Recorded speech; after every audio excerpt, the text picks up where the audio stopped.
Shalom. All praises to Yahweh Ba'Shem Yahushua Ba'Shem Rakakudash.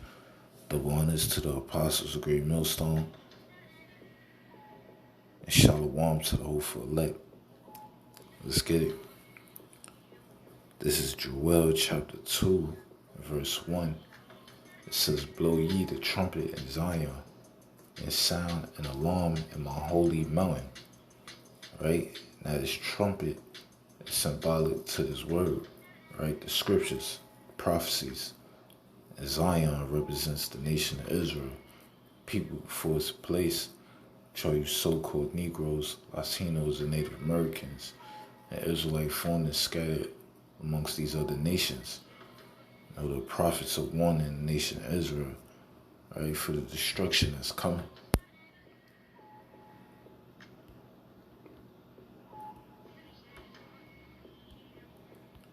Real quick, let's get Ezekiel chapter 3,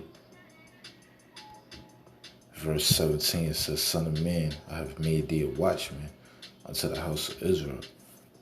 Therefore, hear the word at my mouth and give them warning for me," right? And what a watchman do?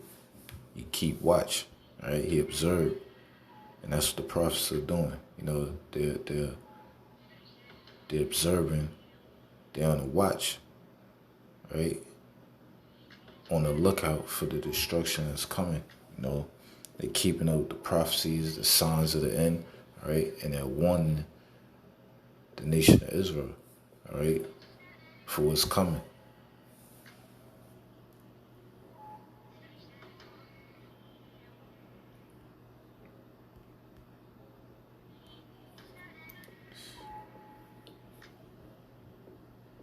Back at Joel 2, it says, "Let all the inhabitants of the land tremble." God says, "Let all the inhabitants of the land tremble." Yeah, meaning to be afraid, because destruction is coming. You know, lamentation, mourning, and woe is coming to this place, right? And everyone is going to fear Yahweh Ba'Shem Yahushua in that day. It says, "For the day of the Lord cometh, for it is nigh at hand." Yeah, that day of the Lord is nigh at hand, meaning it is near. The day of Yahweh Ba'Shem Yahushua is near.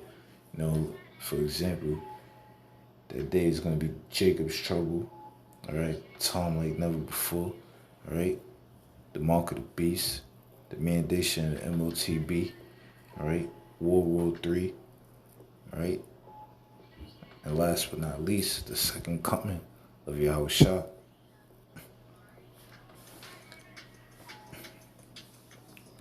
It says, "A day of darkness and of gloominess, a day of clouds and of thick darkness, as the morning spread upon the mountains."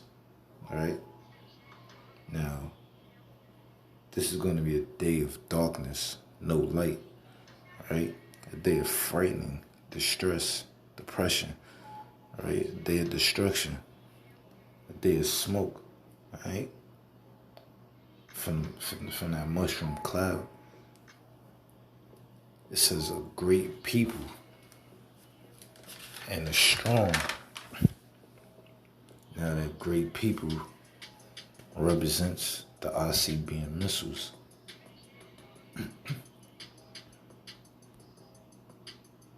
Real quick. This is Revelation chapter 9, verse 16. It says, "And the number of the army of the horsemen were 200,000. Now what John saw were missiles, all right? It says we're 200,000. Now that's equivalent. 200,000 is equivalent to 200 million, all right? So 200 million words is coming, all right, to destroy.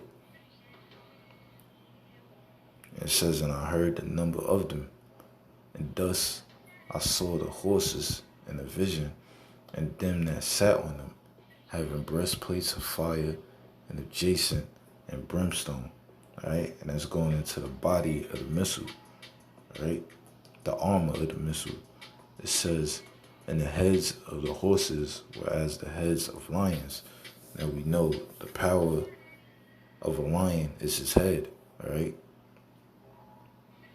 And the power of the missiles is going to be its head, which is that warhead.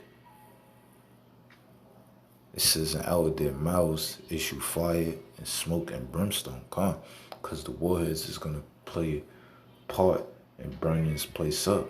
As soon as the warhead hit its target, the target is going to catch on fire and be consumed.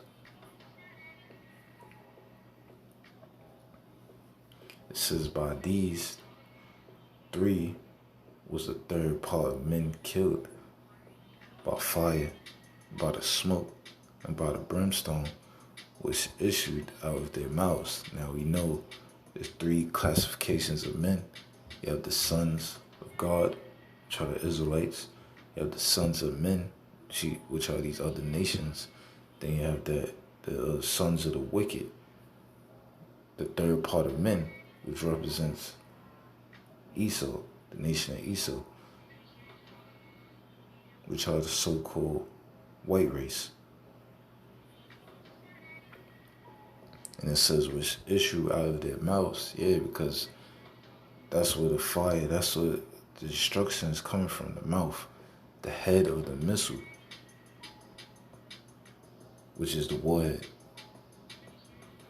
It says, for their power is in their mouth and in their tails. Gone.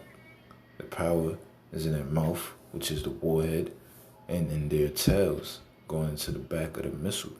All right? It says, for their tails were like unto serpents and had heads, and with them they do hurt. Right? It says, for their tails were like unto serpents. Yeah, because when John was looking, when he saw the vision, he saw the missiles moving like snakes, right? It says, and had heads, and with them they do hurt. Gone, because they're going to destroy, right? A lot of people going to die from these missiles, right? Let's go back to Joel, though.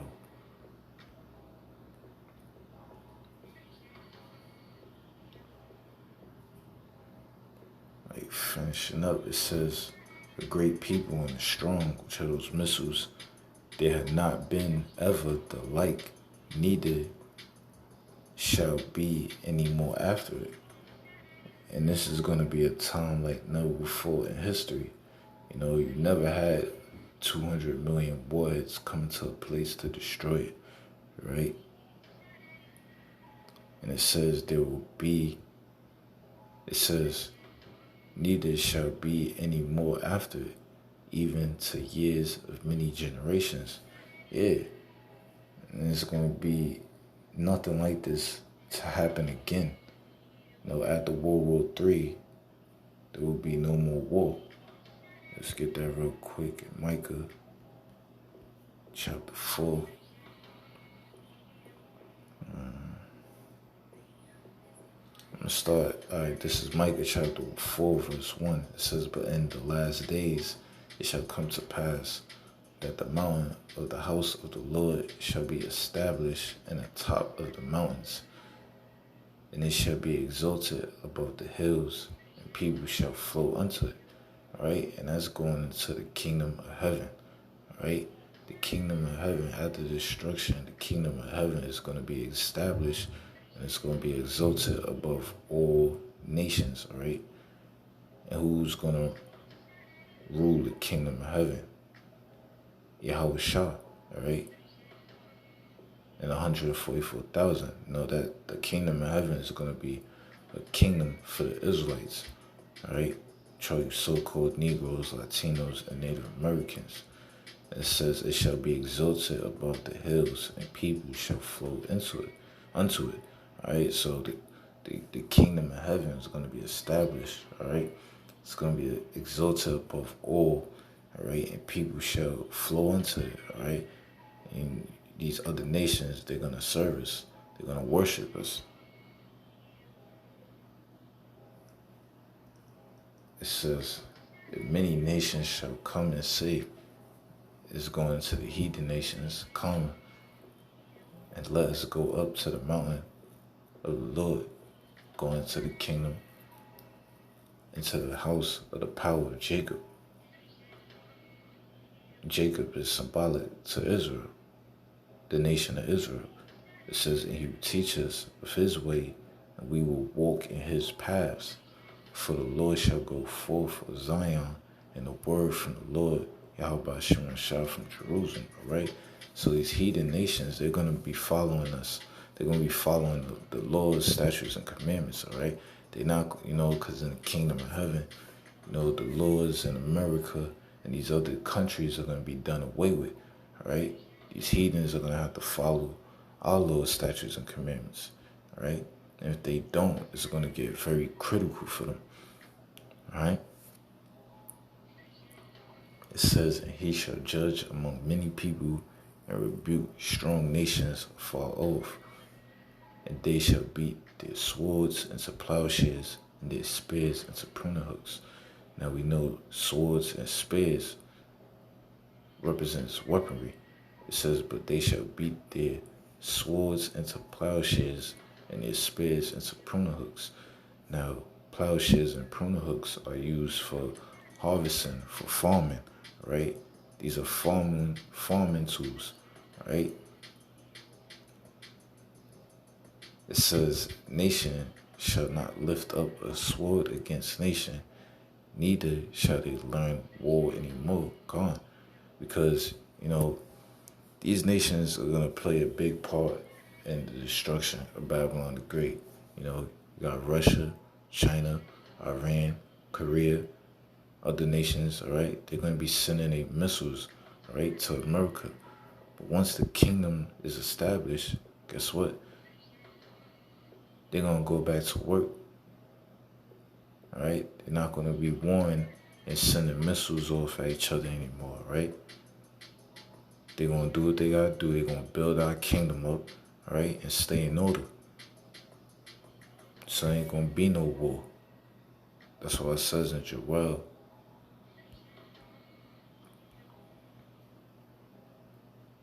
It says, neither shall be any more after, even to the years of many generations. Yeah. Because after these missiles hit America and destroy it completely, we're not going to see nothing like this happen again.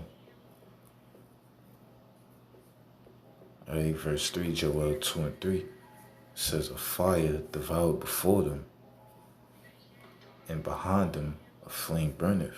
Yeah, that fire devoured before them is going to that warhead. It says, and behind them a flame is going to the, the tail of the missile, with the jet fuel, with the fuel, the oxygen, the heat, the combustion is, because the tail of the missile, it propels the missile to its target.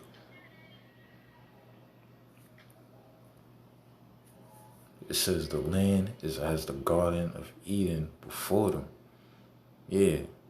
And when we go into the word Eden, it means paradise. So while the missiles are aiming for its target, which is America, it's going to be in, good, stable condition. It says, and behind them, a desolate wilderness. Yea, and nothing shall escape them. Yeah. So behind them, a desolate wilderness. So once these warheads hit America, it's going to be desolate. It's going to be laid waste. It's going to be completely destroyed, right? Nothing is going to be left. Real quick, let's get 2 Peter. Get straight to the point. 2 Peter chapter 3, verse 10 says, but the day of the Lord will come as a thief in the night. God, the day of the Lord will come unexpectedly while people now on their watch. It says, in which the heavens shall pass away with a great noise. Now the heavens is talking about this rulership we're in right now, all right? America, right? It says it shall pass away with a great noise. It's going to be a great, loud, terrible noise from the missiles, right? The loud impact of the missiles. It says, and the elements shall melt with fervent heat, right? The earth also and the works that are therein shall be burnt up. So everything is going to be completely destroyed. It's going to be consumed in the fire, right? Nothing is going to be left for Babylon the Great, aka America.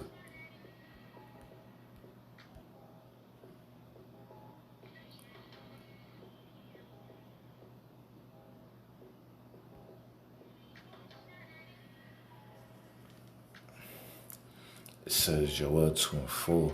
It says the appearance of them is as the appearance of horses, and as horsemen, so shall they run. This is talking about the missiles, right? 200 million warheads is coming. So Joel, he's describing, it says, as horsemen, so shall they run, right? So he said, let me read it again, the appearance of them is as the appearance of horses, and as horsemen, so shall they run. Now, he described the missiles as horsemen. You know, he saw them in the air lined up. You know, look at ancient movies, all right? You see men on the horses, all right, lined up in rows behind one another, all right, charging after their target, all right? So that's what Joel saw. He saw the missiles lined up, all right, ready for battle, ready to destroy. He described how swiftly and quickly the missiles, you know, are moving. It says, like the noise of chariots on the tops of mountains shall they leap, like the noise of a flame of fire that devoured the stubble as a strong people set in battle array, right? Let's go into the noise. You know, the loud noise of the missiles flying through the air, aiming for its target, you know? And there's going to be an even greater loud noise, a great loud impact when them warheads hit its target as well.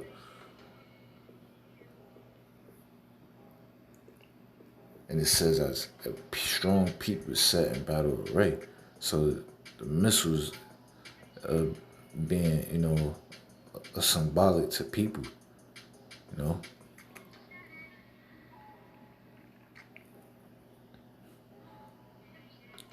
It says, before their face the people shall be much pain, or faces shall gather blackness. Yeah, because, you know, people are going to be terrified, they're going to be dumbfounded, confused. Face is going to be pale. It says, they shall run like mighty men. Yeah, going into the missiles, moving swiftly, aiming for its target. It says, they shall climb the wall like men of war, and they shall march every one on his ways, and they shall not break their ranks. So the missiles are going to be charging, aiming for their target like men on horses, right? It says they shall march everyone his way, they shall not break their ranks. Meaning the warheads are going to be guided to hit a specific target, right? It says, neither shall one thrust another, they shall walk every one in his path, right? So what that means is the missiles are not going to hit one another. You know, while they're in the air, they're not going to bump into each other and explode, right? Each missile will be guided to hit a specific target, right?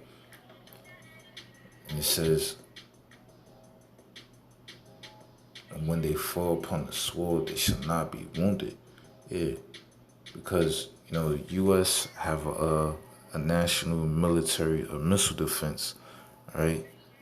These other countries, they got like missile defenses. For example, when Israel and Gaza, I believe, were going at it, Gaza was sending missiles, and Israel had a missile defense that basically destroyed a missile in midair, right? But the U.S. National Missile Defense won't be able to stop the missiles that's coming to America, all right? Because these missiles are going to destroy, all right? Nothing is going to be able to stop the destruction of Babylon the Great.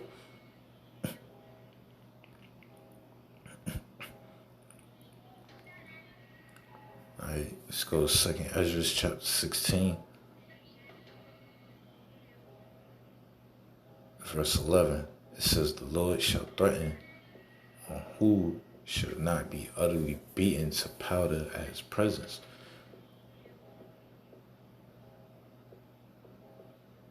It says, and who shall not be utterly beaten to powder at his presence? Everyone but the elect.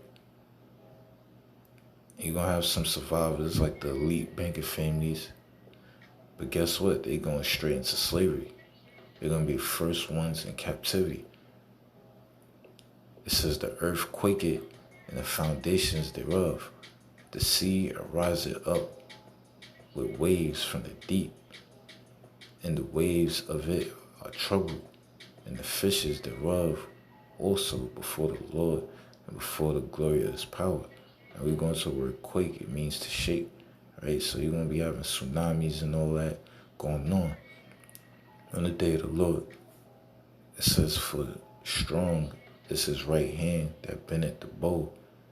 His arrows that he shooteth are sharp and shall not miss. Now those arrows is going into the missiles. And it says they will not miss.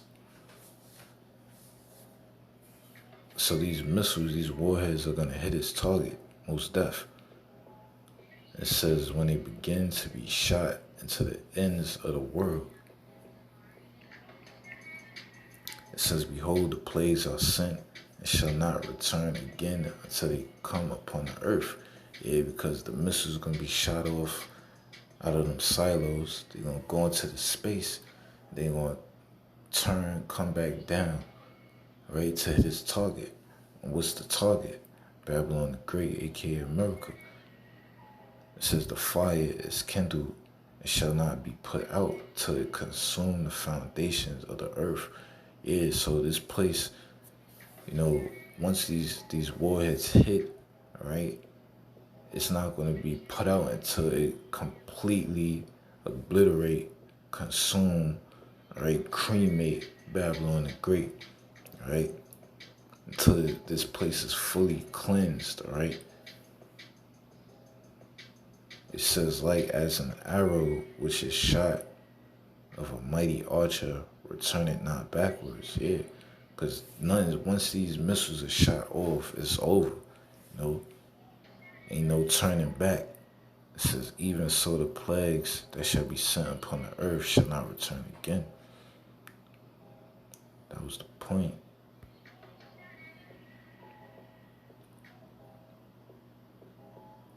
All right, Joel 2 and 9, it says, they shall run to and fro in the city.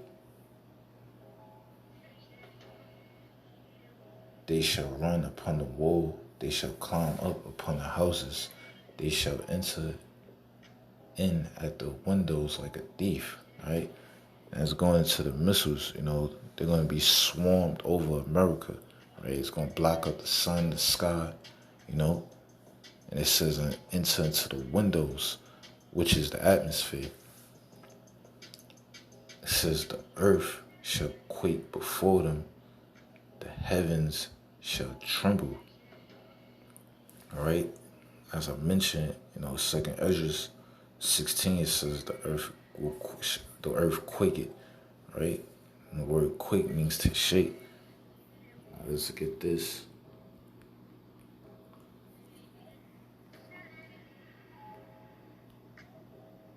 This is Isaiah chapter 24, verse 20. It says, the earth shall reel to and fro like a drunkard, and shall be removed like a cottage, and the transgression thereof shall be heavy upon it, and it shall fall and not rise again.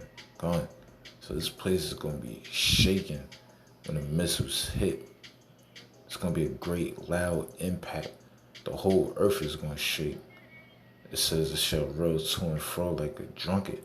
Like, you see these alcoholics on the street, in the hoods, they wobbling because they intoxicated.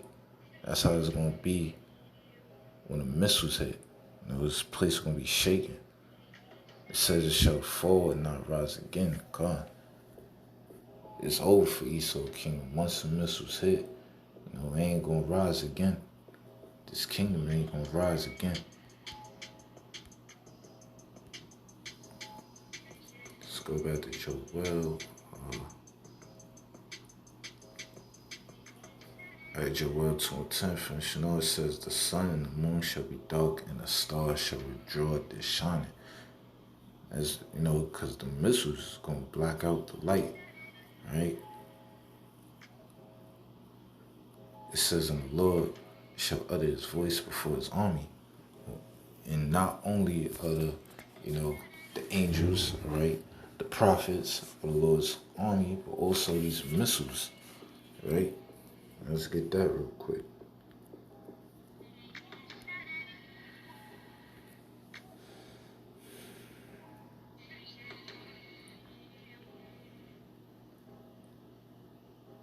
This is Jeremiah chapter 50, verse 25. The Lord had opened his armory and brought forth the weapons of his indignation, right? Going into these missiles.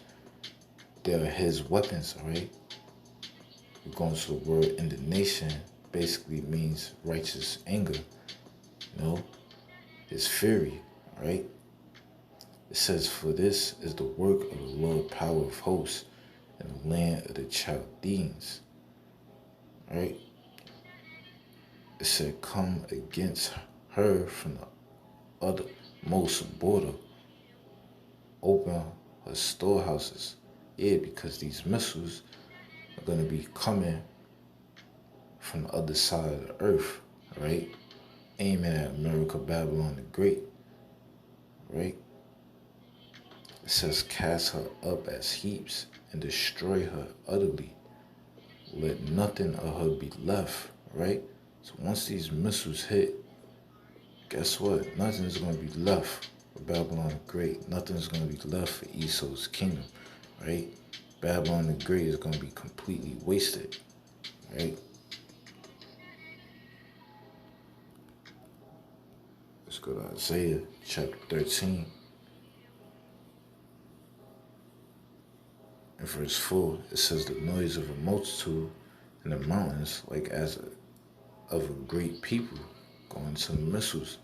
The tumultuous noise of the kingdoms of the nations gathered together. The Lord of hosts mustered the hosts of the battle, all right? So Yahweh Shem Shah, he's gathering these other nations, all right, to destroy. He's putting that spirit on, that war spirit on them. It says, they shall come from a far country, from the end of heaven, even the Lord, the weapons of his indignation to destroy the whole land. See? That's why it says in Isaiah 54:16, he created the smith, right? He put the spirit on these nuclear war scientists, all right, to create his weapons, to create his army, which are the missiles, right? They're going to come from a far country, going to the other side of the earth to destroy Babylon the Great. It says to destroy the whole land, right? So this place is going to be wasted.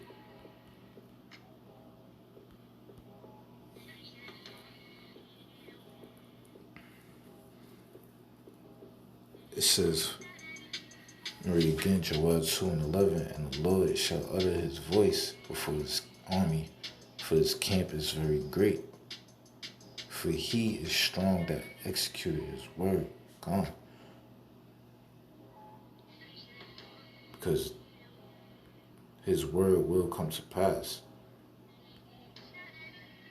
Real quick, Isaiah 55 and 11 says, so shall my word be that go forth out of my mouth. All right, going to see these prophecies. All right, it shall not return unto me void. All right, meaning empty, but it shall accomplish that which I please, and it shall prosper in the thing whereto I sent it. All right, so guess what? Jacob's trouble is going to happen. The mandation of the mark of the beast is going to happen. World War III is going to happen, right? And the second coming of Yahweh Shah is going to happen, right? This is what the hopeful elect is waiting for, right?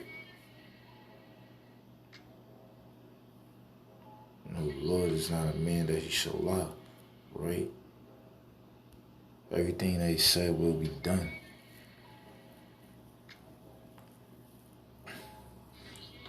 It says, for the day of the Lord is great and very terrible, and who can abide it? And here's your answer. Let's go to Jeremiah chapter 10. And verse 10, it says, but the Lord is the true power. He is the living power and the everlasting King. At his wrath, the earth shall tremble, and the nations shall not be able to abide his indignation. That's your answer. No one is going to abide this destruction, right?